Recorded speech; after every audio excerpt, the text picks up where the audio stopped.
let me take a minute to introduce, thank you, ma'am, for coming, Representative Anna Eskamani. And let me say this about her. She has been one of the biggest champions in Florida and maybe anywhere that I have ever seen.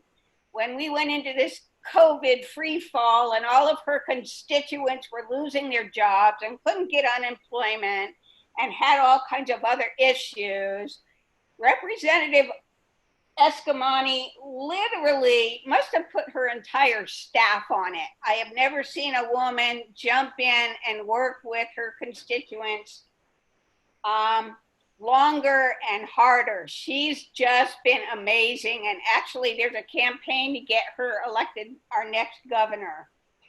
But Representative Anna Eskamani, you know what? She's worked on everything, but ma'am, let me go ahead and give you the microphone. Thank you so much. Hi, everyone. It is such an honor to join y'all today. I am such a big fan of our Polk County Democrats, and I'm just so thrilled to be here. Again, my name is Anna Eskamani, and I come to you Zooming from my home here in Orlando, Florida. And it has been a hell of a year. I think that's probably the easiest way to say it. We are in the middle of just so much uncertainty, and when we don't know what tomorrow will bring is when leaders rise. And I'm really humbled to be among our Democrats and know that y'all are putting in everything you got. And the I-4 corridor is one of the most important areas to flipping the state. And so your engagement now means so much. And I'm hearing some background noise. I don't know if other folks hear it too, but maybe the sound on that video is working. You guys hear that? There we go. Okay, perfect. And so just real quick, for folks who don't know me, I'm proud to serve District 47, the Florida legislature. We're in downtown Orlando, Winter Park, and Belle Isle. But before I served in legislature, I was a community activist, an organizer, and I worked at Planned Parenthood of Southwest and Central Florida. And my first work in Polk County was when I was at Planned Parenthood. We have a health center in Lakeland. I've done a lot of work at Florida Southern College. I just spoke to a group of honor students this past week, actually, at Florida Southern. And so we know that Polk County is an area of deep, deep importance, but I know it's also very difficult to organize. And so I first just want to say thank you to all of your work, because it does not go unnoticed. And for those of us who have flipped legislative seats, it really is the grunt work of our Democratic parties and of everyday people that help candidates like me get to the finish line. My journey into politics really started growing up in Orlando as the daughter of working class immigrants from Iran. And my parents actually came from two different parts of Iran, but met in Orlando working at the same donut shop. And my dad was really nervous to tell people what his roots were for fear of the discrimination that could come from his identity. My mom, on the other hand, was incredibly proud of her personal story and recognized my dad's accent. And so they struck up a conversation. They fell in love. They made Orlando their home. And I have a twin sister as well as an older brother.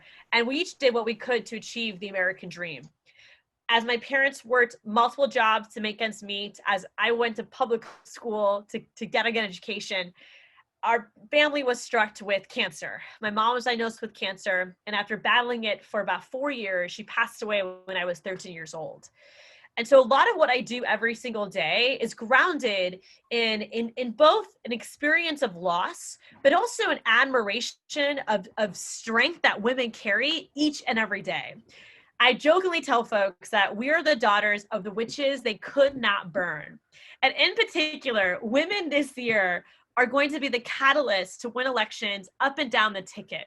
We know that women are leaving President Trump in droves because they're sick and tired of his meltdowns.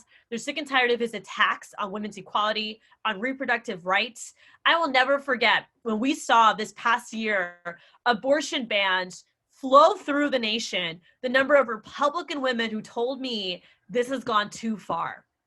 And as Democrats, we need to do our part to be unapologetic on the issues that impact women and girls, whether it's equal work and equal pay, abortion rights, access to prenatal and postnatal care, domestic violence, sexual assault. We need to do everything in our power to elect candidates who care about women's experiences and the future of girls in our state. Now, we also have to remember, just in the context of how all these issues we're facing right now, these multiple crises, whether it's the healthcare crisis, the economic crisis, or a crisis around racial injustice, are all grounded in issues that impact every single one of us. But in particular, women right now, and women of color especially, are carrying the brunt of many of these burdens. For many women, they don't have the luxury of working from home right now. Women are either essential workers in a large amount, making sure this country can put food on the table, putting their lives and their families at risk by going to work during the pandemic, while other are women that work in our service industry who have lost their jobs, having to navigate a broken unemployment system that was designed to fail.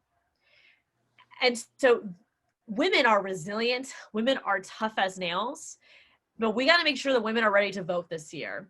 And so anything you can do to ensure that the women in your family are ready, they have a plan to vote, they know where they're going to go, they know where to mail in their ballot or drop off their ballot, is essential to securing victory across the state.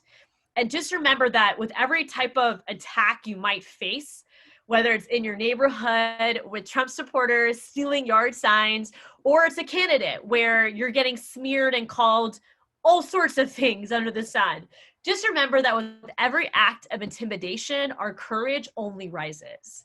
So don't lose focus. We have 23 days left to win this thing, to flip Florida, and to support Democratic candidates from the bottom of the ticket all the way up.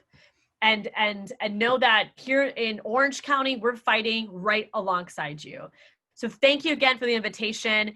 I'm so proud to see everything that's happening in Polk County and know that we got your back every step of the way. Yay.